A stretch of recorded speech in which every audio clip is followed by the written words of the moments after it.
Hello again and welcome back to my channel. Andito na naman tayo sa bagong tutorial. So in this video, ituturo ko sa inyo kung paano mag-download ng music galing kay TikTok.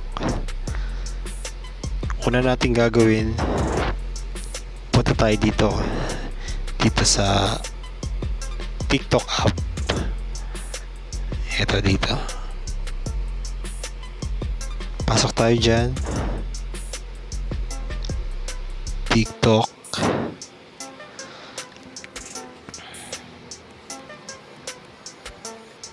And then hanap tayo ng music na trip natin o gusto natin. Yung maririnig natin sa mga videos. So try natin ito dito. Yan. Bali dito, yung title ng background music niya is Señorita. So para makapin natin yung music background niya, click natin dito. Click natin dyan. And then copy link. Dito naman. Yan. Copy link. Click natin yan. And then labas naman tayo dito kay TikTok.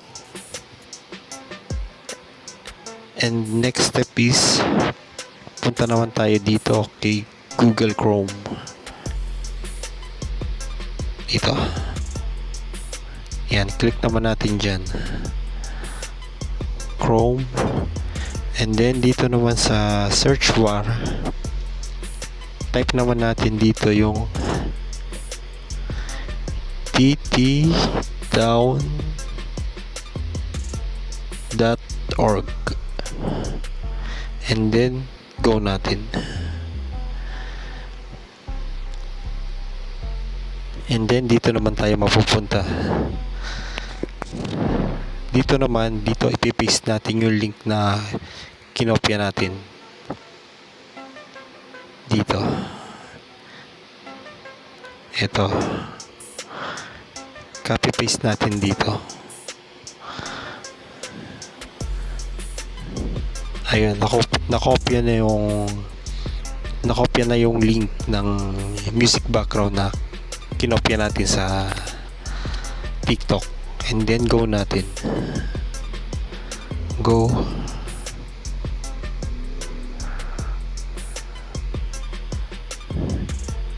And then check natin dito sa bandang baba. Ayan, ito. Dito naman, click naman natin dito.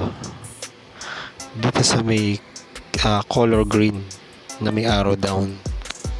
Open new page with MP3 link. Click natin dyan.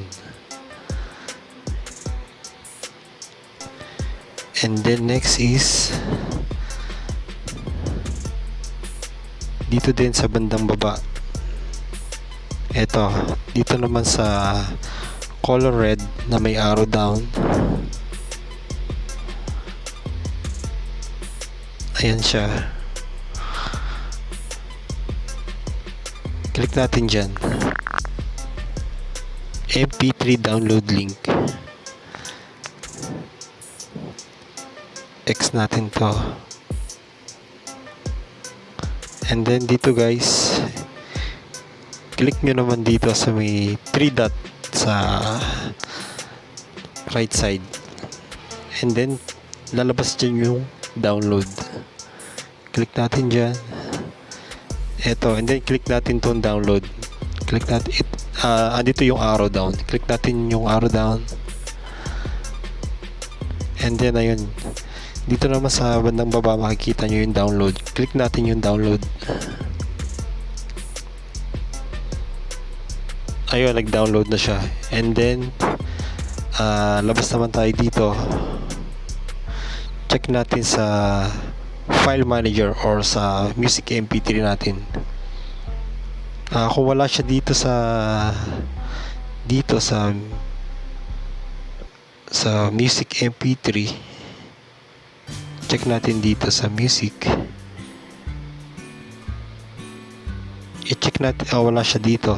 Check natin siya sa file manager. Labas tayo. And then click natin dito. File manager. Pasok tayo dito. File manager. And then click natin sa audio.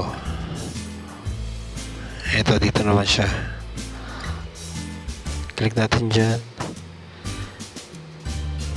Ito siya. Click ko yan. Pinakauna.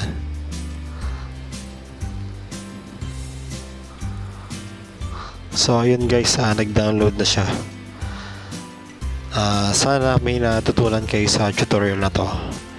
And don't forget to subscribe to my channel. Thank you guys.